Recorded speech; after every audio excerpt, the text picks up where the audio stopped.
여러분 안녕하십니까? 1월 31일 금요일 뉴스투데이 강원입니다. 신종 코로나 바이러스에 대한 불안감이 커지면서 도내 시군들의 중국 자매 도시와의 교류도 위축되고 있습니다. 공무원 파견 근무도 당분간 중단하기로 했고 양양과 중국으로 오가는 전세기 항공편도 운항을 멈췄습니다. 홍한표 기자가 보도합니다.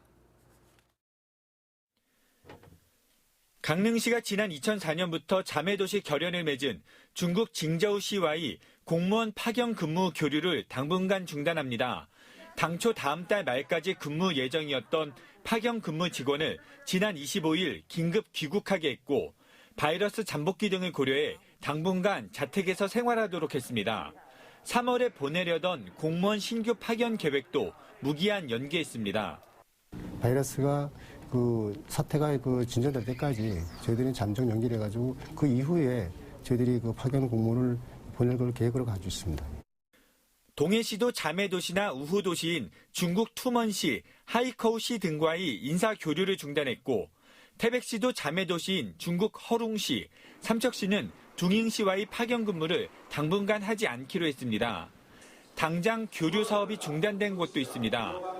속초시는 자매도시인 중국 훈춘시를 비롯해 러시아, 일본 등과 이달 개최하려던 한동해 거점도시 회의를 나중으로 미뤘습니다. 삼척시는 매년 4월 중국 둥잉시 황하구 국제마라톤 대회에 일부 직원들을 보냈지만 올해는 전면 재검토할 방침입니다. 동영시랑 상호 파견으로 마라톤 대회에 좀 참여를 해왔었는데 이번에 코로나 바이러스가 성행을 계속하게 된다면 좀 미루던가 참석을 안 할 수도 있을 것 같습니다. 양양과 중국 항저우, 닝보를 잇는 항공노선 운항도 취항 2달 만에 잠정 중단됐습니다. 사드 사태 이후 3년 만에 모처럼 기지개를 켰지만 이번 중단으로 언제 노선이 재개될지 기약할 수 없게 됐습니다. MBC 뉴스 홍한표입니다. 강원랜드 채용비리 혐의로 재판에 넘겨진 염동열 국회의원이 1심에서 실형을 선고받았습니다. 4.15 총선을 앞두고 태백, 횡성, 영월, 평창 정선 선거구 판세에도 적지 않은 여파가 예상되고 있습니다. 보도에 조성식 기자입니다.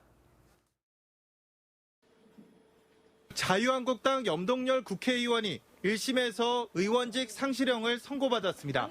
서울중앙지법 형사합의 30부는 강원랜드 채용비리 혐의로 기소된 염 의원에게 징역 1년을 선고했습니다. 이 재판부는 부정청탁으로 강원랜드 채용 공정성을 방해한 점과 개인적 이득을 취했다는 점이 충분히 인정된다고 판시했습니다. 염 의원은 지난 2013년 보좌관을 시켜 지인이나 지지자 자녀 등 39명을 강원랜드에 부정 채용하도록 한 혐의로 기소됐고 지난해 11월 검찰이 징역 3년을 구형했습니다.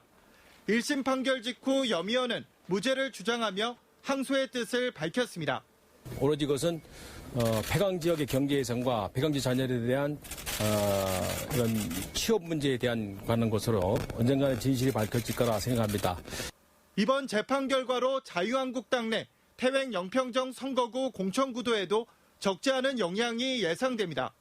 유리한 고지에 있던 현역 의원에게 도덕적 흠결이 생긴 데다 예비후보로 등록한 김현식 전 태백시장과 박성규 전 영월군수, 한상열 현 유원대학 교수 등 쟁쟁한 도전자들이 대거 선거전에 나서면서 공천 경쟁이 그야말로 안개 속으로 빠져들고 있습니다.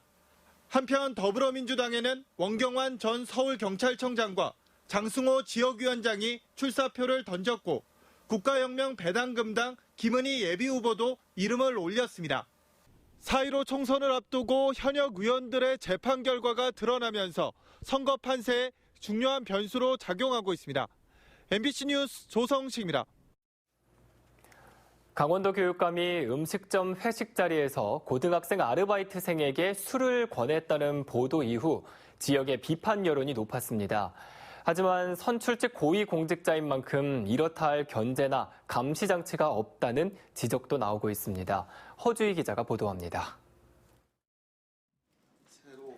민병희 교육감의 음주 권유 사건은 소주 한 잔에서 비롯됐습니다. 학생인지 모르고 술을 권했다는 민 교육감은 취재 당시 실수를 했다 치더라도 그렇게 비난받을 일이냐고 반문했습니다. 보도 이후 도덕적인 해이가 도를 넘었다는 비판 여론이 쏟아졌습니다. 국민들이 요구하는 도덕적인 수준이 상당히 높아졌음을 알 수 있습니다. 이제 술 한 잔 가지고 뭘 그려냐는 식의 생각은 통하지 않는 시대가 됐습니다. 이렇게 도덕적인 잣대는 높아지고 있지만 이렇다 할 견제 장치는 없습니다. 교육감은 선거를 통한 선출직 공직자이기 때문입니다. 청소년 보호 대책을 마련한 여성가족부도 술에 관한 문제지만 교육감은 교육부 관할이라고 했고 교육부 차원에서 어떤 걸 할 수 있는지는 교육부에 한번 문의를 해보셔야 될 것 같아요. 징계가 가능할지 모르겠는데 교육감이라. 교육부는 교육감은 교육부 소속이 아니어서 통제할 수 없다고 했습니다. 규정을 검토해봤는데 이제 선출직인 교육감에 대해서 공무를 통제할 수 있는 수단이 있는 건 아니고요. 정책적으로는 이거는 시민분들께서 통제를 해주셔야 되는 상황으로 보입니다. 결국 시민들이 나설 수밖에 없는데 문제는 시민사회단체가 비판 성명을 발표하는 것 외에는 할 수 있는 게 없다는 겁니다. 교육은 지방자치 영역도 아니어서 지방자치제도의 폐단을 막기 위한 주민소환제도 적용받지 않습니다. 내부 감사나 인사평가 등으로 이뤄지는 내부 통제가 힘들 때는 의회나 시민 등의 외부 통제가 작동해야 하는데 교육 분야는 사실상 감시의 사각지대에 놓여 있습니다. 시민들에 의해서 선출을 통해서 하기 때문에 시민들이 마지막으로 통제할 수 있는 기제를 둘 수 있다. 그것이 일종의 시민 옴부즈만 제도가 할 수 있는데 예를 들어서 교육이라 그러면 교육 시민 옴부즈만. 잠시 비판만 받고 나면 그만인 탓에 선출직 고위 공직자의 부정행위가 잊혀질만 하면 계속 터져나오고 있습니다. MBC 뉴스 허주입니다. 강원 남부 지역의 수건이었던 강릉선 KTX의 동해역 연장 개통일이 3월 2일로 확정됐습니다.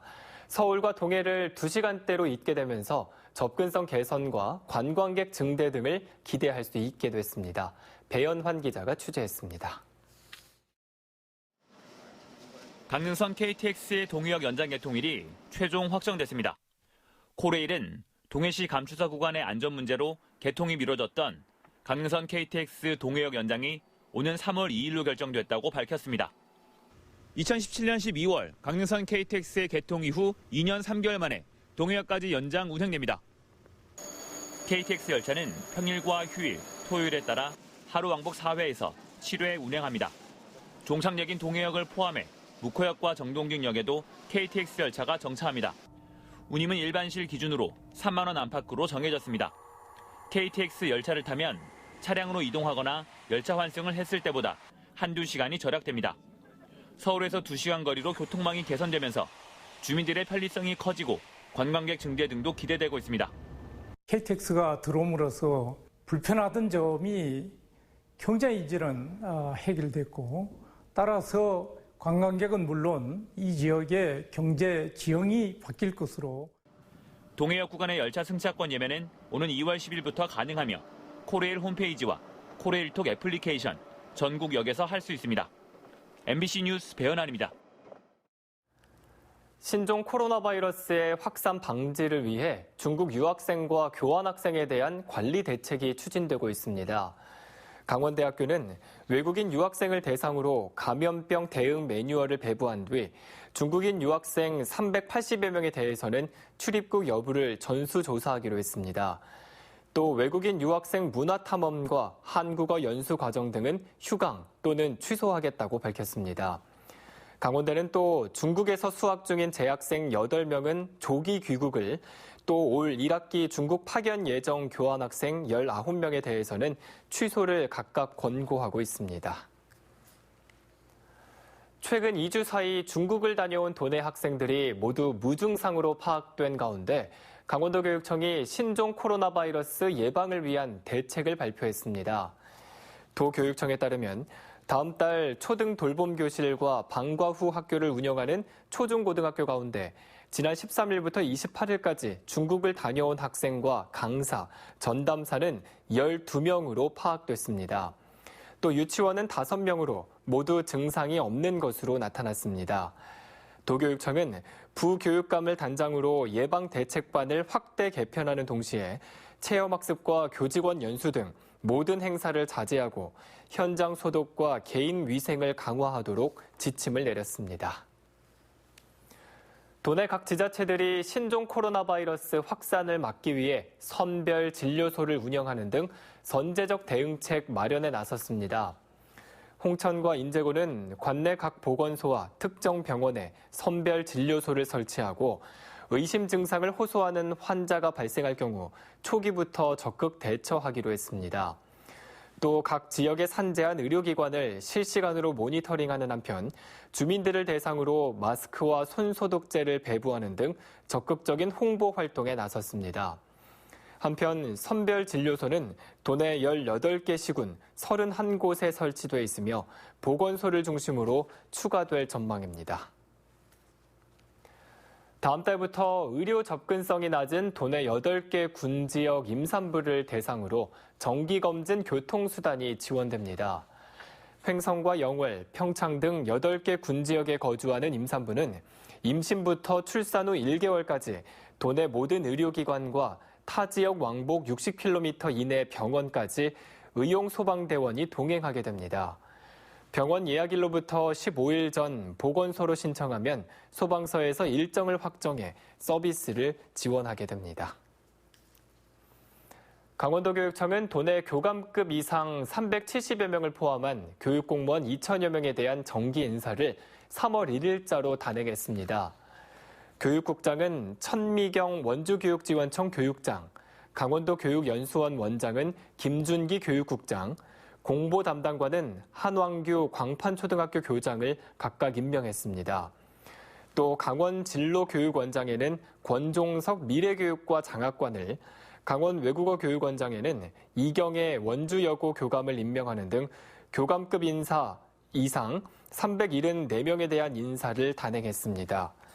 한편 도교육청은 학교폭력 업무의 교육지원청 이관과 고교학점제 도입에 대비해 교육 전문직을 확대 배치했다고 밝혔습니다.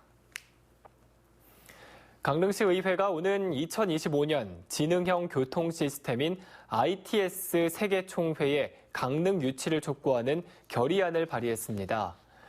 임시회 1차 본회의에서 발의된 결의안은 강릉시가 동계올림픽과 국제영화제 등 각종 국제행사 개최 경험이 있고 올림픽 경기장과 숙박시설 등을 갖추고 있어 ITS 총회에 최적지라는 내용을 담고 있습니다. 강릉시 의회는 ITS 총회 유치를 위해 시민 역량을 결집하겠다고 밝히고 결의안을 국회와 국토교통부에 각각 보냈습니다. 검경 수사권 조정에 따라 사건 처리 전후 과정을 심사할 수 있는 부서가 경찰 내에 신설됩니다. 강원지방경찰청은 이번 인사부터 원주경찰서에 수사행정 업무를 전담하는 사건관리과를 만들어 시범 운영하고 영장심사관과 수사심사관을 배치해 수사실무부서의 사건 진행을 지도하는 시스템을 마련할 예정입니다. 또 강원청에 책임수사지도관을 신설해 수사부서와 심사관들이 참여하는 협의체를 통해 사건 전후 처리 과정을 확인하고 현장 점검 업무를 전담하게 됩니다. 식량 생산 기반 구축 등 농업인 경영 안정을 위해 올해 2천억 원이 투입될 예정입니다. 강원도는 안정적 식량 생산과 농업인 경영 안정을 위해 4개 분야 83개 사업에 2,208억 원을 투자한다고 밝혔습니다. 4개 분야로는 농업 경영 안정 지원, 쌀, 감자 등 식량작물 경쟁력 제고, 기후변화 대응 영농 기반 구축, 그리고 안전 먹거리 생산 등입니다. 또 올해부터 친환경 농산물 인증 검사비를 건당 50만 원에서 70만 원으로 인상하고 반농업 경영안정 직불금도 헥타르당 20만 원에서 30만 원으로 올릴 예정입니다. 전통시장 살리기 사업의 하나로 스타점포 만들기 사업이 추진되고 있습니다. 강원도는 올해 새로운 시책 사업으로 3곳의 전통시장에서 한 곳씩 점포를 선정해 1억 원의 사업비를 지원하는 스타점포 지원 사업을 추진한다고 밝혔습니다. 강원도는 세부 추진 계획을 수립한 뒤 올해 3, 4월 추경에서 예산이 마련되면 이 사업을 즉시 추진할 계획입니다. 이외에도 강원도는 올해 경제 활력을 높이기 위해 전자상품권 도입과 벤처기업 활성화, 그리고 소상공인 금융지원 강화 등 7가지 새 경제 정책을 시행할 계획입니다.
중소벤처기업부가 올해 강원 디지털 헬스케어 규제자유 특구 사업에 총 105억여 원을 투입하기로 했습니다. 정부는 올해 디지털 헬스케어에 사업비 총 105억여 원을 투입해 당뇨병 환자 원격 진료와 포터블 X선 진단 시스템, 헬스케어 지원 사업 등 6개 실직 사업에 집중 투자할 계획입니다. 강원도는 현재 난항을 겪고 있는 원격 진료 실증 사업도 충분한 논의를 거쳐 시행하겠다며 5월 중 헬스케어 사업을 본격 추진하겠다고 밝혔습니다. 강릉시가 지난 13일 발행한 지역화폐 강릉페이의 충전액이 보름 만에 17억 원에 육박하고 있습니다. 강릉시에 따르면 28일 기준으로 강릉페이의 충전 금액은 16억 9천만 원이고 이 중 9억 1천만 원이 사용됐다고 밝혔습니다.